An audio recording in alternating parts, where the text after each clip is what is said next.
Well, on day one, let's go visit the Piazza Navona and the Pantheon. We're taking a little orientation walk. This is our first day. We've just arrived and heading to one of the great spots in the city, the Piazza Navona, with its picture postcard perfect Sant'Agnese Church by Borromini and the stunning Fountain of the Four Rivers by Bernini. Two artists that you will encounter several more times in Rome, Bernini and Borromini, as they were the greatest of Baroque architects and sculptors.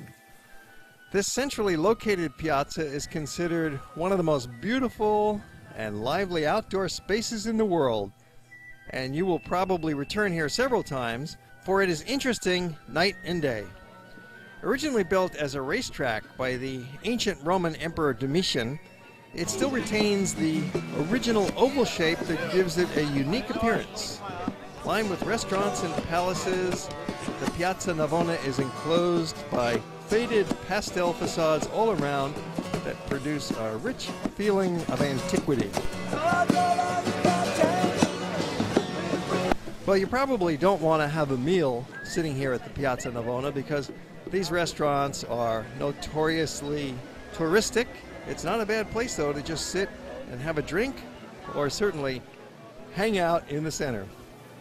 You'll notice lots of artists have set up their easels. They can do a quick sketch of you.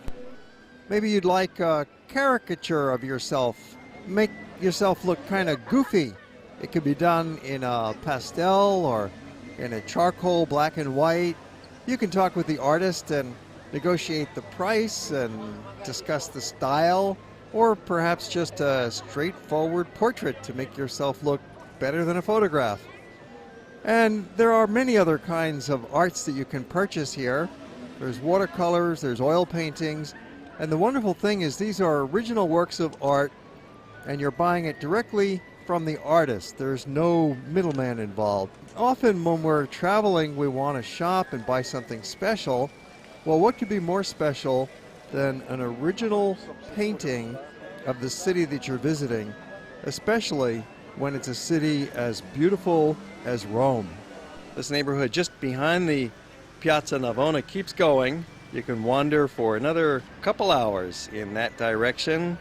Oh, you often run into these furniture restoration fellows and back into our little alleys, carrying on with our walk, which leads us to the Castel Sant'Angelo with a nice view across the Tiber River looking to St. Peter's. Ponte Sant'Angelo, the beautiful bridge of the angels, crossing the Tiber and lined with Bernini's divine marble statues of angels.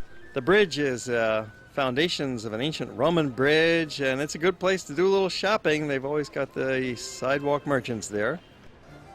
Well, now we're going to amble along some of the wonderful back lanes in the historic center of Rome, passing by the Pantheon, the great nearly 2,000-year-old temple to all the gods. We'll have another look at the Pantheon later. For now, we're just admiring it briefly and then walking along through more of these terrific back lanes. You'll find some street entertainment, some musicians playing glasses perhaps, or fiddles or accordions. Here's a cheap meal. Sit down at a bench outside a pizzeria, eat a slice, or sit at a nice restaurant at a sidewalk location. Take your pick. There's so many choices here. Well, walking through these little back streets is certainly one of the great joys of visiting Rome. And just a block over from the Pantheon, you'll come across this ancient-looking temple. Actually, the columns date back to the time of the Emperor Hadrian. We're in the Piazza di Pietra. This was the stock exchange in the 19th century, and now it's an occasional art gallery. While continuing our amble along these very pleasant little pedestrian lanes, we're about to cross over the busy Via del Corso, and just on the other side you come across this row of kiosks selling all manner of tourist souvenirs. There's prints and posters, postcards, books, little bits of sculpture and some fine art, and all kinds of wonderful things to take a browse at.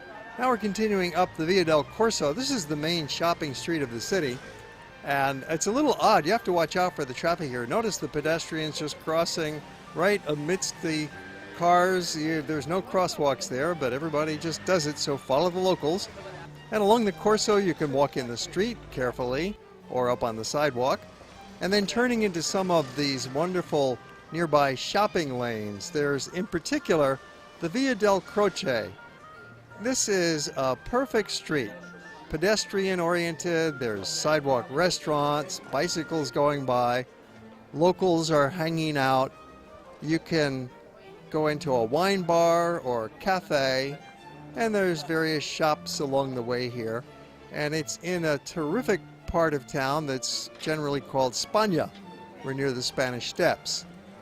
And this Via della Croce has got everything. And it leads right over to the Piazza di Spagna and the magnificent Spanish Steps. What a staircase. This is another one of the great gathering spots of Rome. There are a handful of these places in the city. There's Piazza Navona, there's Campo dei Fiori, and certainly the Spanish Steps, one of the great places to hang out and do some people watching. We'll come back here later on in the program and show you a little bit more of it. But for now, we're continuing our walk along these lovely little back streets, returning over to the Corso as it's getting dark. It's about 8:30, 9 o'clock now. Some shops are still open along the Corso since it's the busiest shopping street of the city. But most of the shops have closed now, and people are heading for the restaurants.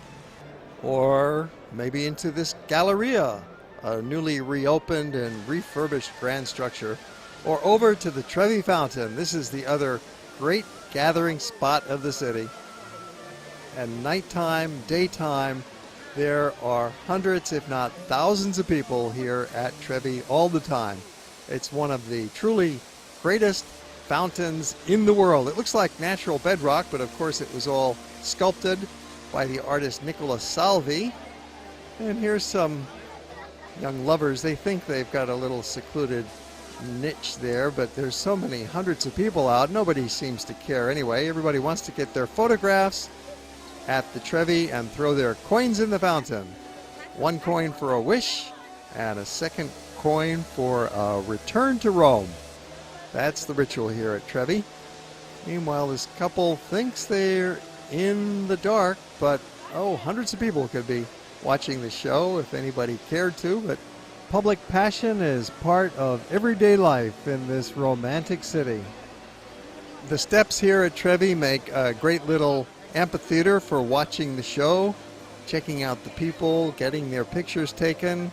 Hand your camera off to a trusted stranger perhaps, and they'll snap it for you. And then we continue our walk along more of these lovely pedestrian streets, all emanating out from the center here, passing again that shopping kiosk and more of these sidewalk restaurants. Well, now we're back over at Piazza di Pietro with those old columns from the days of Hadrian, just passing through, passing the Pantheon again.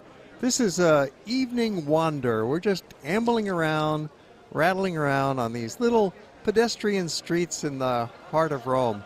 You might consider having dinner in front of the Pantheon at night. There are about 5 restaurants, and some of them really do seem to cater to the locals. So I'm sure you could find some decent food and a wonderful atmosphere here sitting in the Piazza della Rotonda in the evening.